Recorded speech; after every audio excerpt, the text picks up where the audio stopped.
Hey guys, I wanted to make this video to discuss DK's tier placement in Super Smash Bros. Melee. Ever since Axe won Smash Summit 8 using only Pikachu, I've been wondering about what it takes for a character to see that level of success. How does the character fare against the high tiers?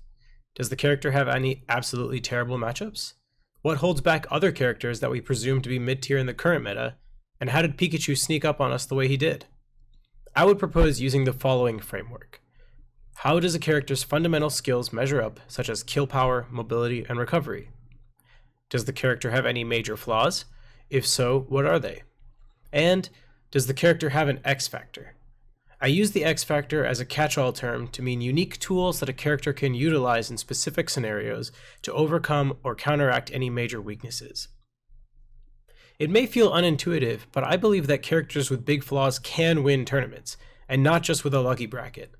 Take Ice Climbers, for example. Many consider Peach and Puff, and maybe even Marth and Falcon, and the Spaceys when played perfectly, to be walls for Ices. You'll often hear players say that Ices suck, and watch those same players fall to Ices in bracket. That is because Ices can overcome their big weaknesses, such as the fact that Nana is easy to kill, with huge X factors like desync walls in neutral, and wobbling, which is the best punish in the game. Pikachu is another example, and certainly more relevant today. Putting aside the anomaly of Axe's skill level relative to every other melee player in the world, Pikachu has some great tools. He's fast, has a great punish game, and one of the best offstage games. But his moves are all stubby, so he can't poke well in neutral. He doesn't have a strong answer to crouch canceling, and he racks up percent very slowly, often needing more neutral wins than his opponent to make an even match. But by leveraging tools unique to him, Pikachu players are able to compensate. The biggest one that comes to mind is his up air, a move with 4 unique hitboxes and 4 unique trajectories, which gives him the ability to gimp any opponent at any percent. Pikachu's Thunder Jolt is also unique among high tiers in the way it slowly covers diagonal space, and his up smash is the strongest uncharged up smash in the game. Plus, it can combo into Thunder for a kill. Axe, as we have seen, has absolute mastery over these techniques and is able to compensate for Pikachu's weaknesses. And if you're paying attention, you know there are other Pikas on the come up too. This line of thinking has led me to the question, what character's next? Can Doc overcome low range? Can Ganon overcome low mobility? Can Luigi... Well, Luigi's pretty solid, just a bit low on the fundamental stats I mentioned earlier. So what character is next? Let's talk about Donkey Kong. Right off the bat, Donkey Kong's fundamental stats look extremely good. He has long range, an excess of raw power, strong combos even against the high tiers, and some of the best edge guards in the game. Some high tiers don't even have all these attributes combined.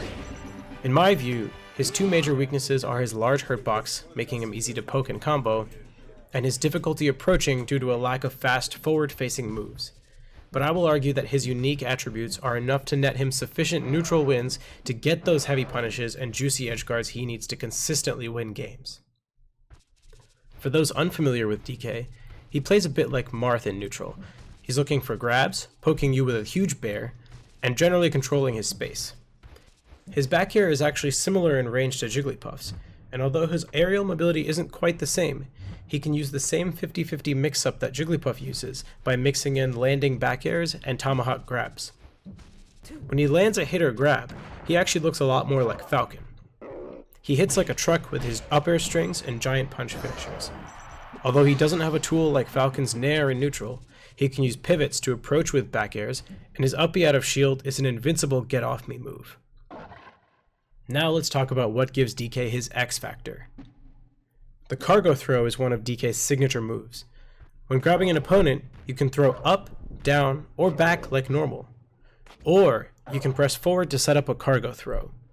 In this state, you gain access to an entirely new set of throws, plus the ability to move or jump while carrying your opponent.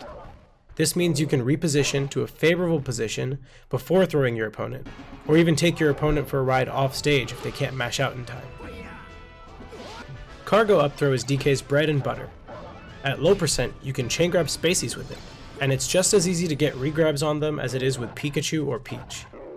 Beyond the chain grab percent, you can combo with up air into regrabs.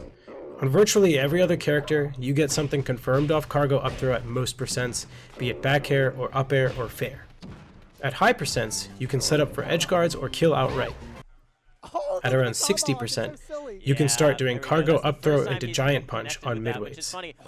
That means at 60%, you start getting a kill off grab against Marth and Sheik. At low percents, you can use the cargo to move away from platforms before using cargo up throw to avoid slide off DI situations altogether. The possibilities are endless. One of DK's other unique moves is the down B. His down B is fully disjointed, hits along the ground, and pops opponents straight up. It counters shield thanks to its pushback and shield stun, and the vertical knockback makes it a counter to crouching. Plus it has huge range, even outspacing Marth's down tilt, which is the best poke tool in the meta. Take a look at this graphic. Here you can see I compare DK's down B to Falco's Shine, which happens to be another move that sends opponents straight up. You can see that not only is each hitbox of DK's down B larger than Falco's Shine, but there are 4 of them. So you can actually think of DK's down B as summoning 4 multi-shining Falcos. Here are some examples of the move being used in actual matches.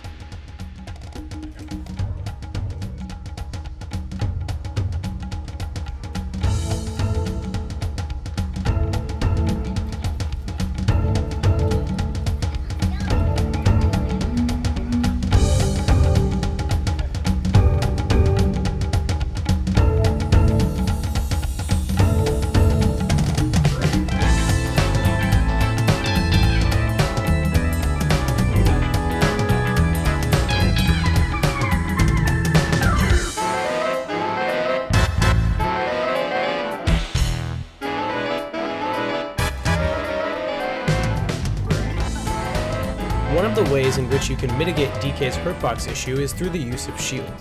Let's take a look at 2 ends of the spectrum when it comes to shielding.